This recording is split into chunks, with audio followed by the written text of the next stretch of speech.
sebuah warung kopi di pinggir jalan dengan fasilitas yang sangat sederhana. Di tempat inilah mereka sering berkumpul. Chelsea, Rino, dan Riel sudah duduk duluan. Lia datang dengan wajah kesal sambil melemparkan koran ke atas meja.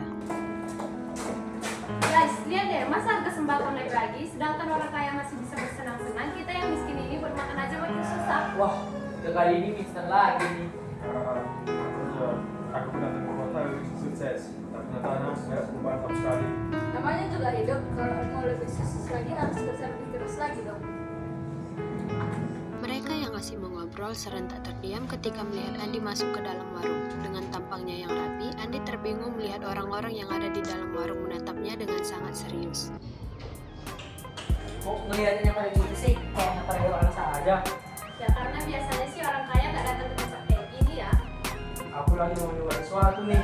Coba ini warkop bos. Oh jadi terima. Mereka semua tertawa kecil kecuali Andi yang canggung. Namun hal ini merupakan awal dari pertemanan mereka.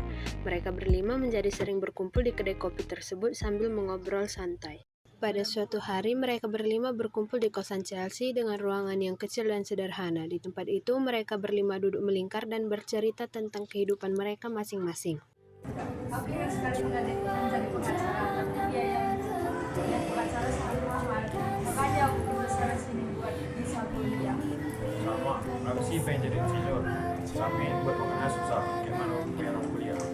Kalian beruntung punya impian dan cita, sementara aku cuma punya uang, tapi nggak tahu mau jadi apa.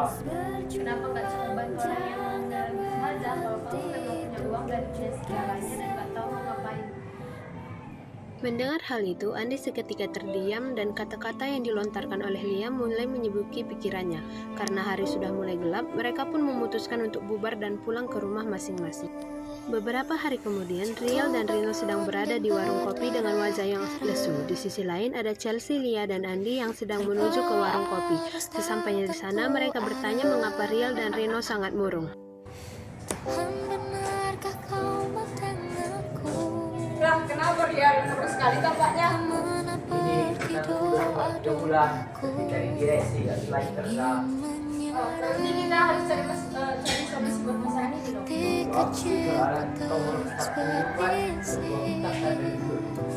Sementara itu, Rino juga sedang merasa sedih karena baru saja kehilangan pekerjaannya dikarenakan restoran tempat ia bekerja sudah bangkrut yang menyebabkan dia dipecat. Ini amat hidup, udah kerja mati-matian, sampai kenapa nggak ada perubahan? Gak boleh gitu dong, kita harus cara bagaimana jangan langsung nyerah gitu. Ya, kita harus cari masalah, cari solusi dalam masalah ini. Suatu hari mereka berkumpul lagi di kosan Chelsea. Saat ini mereka sedang berdiskusi membahas hal yang serius. Oke guys, kita mau bahas apa nih? Jadi gini, aku punya rencana. Ayo kita buat warung kecil-kecilan. Aku yang modalin, tapi kita usah bareng-bareng. Ah, maksudnya? Iya, kita buat warung kecil-kecilan dengan harga yang murah, tapi rasanya tetap enak. Wah, ide bagus tuh. Aku bisa jadi maganya enak tiap hari. Selain itu, kita juga bisa bantu orang yang emang beneran butuh kerjaan. Wah, ini bagus juga tuh. Beberapa bulan kemudian, mereka berhasil membangun rumah makan sederhana yang bernama Warung Sederhana.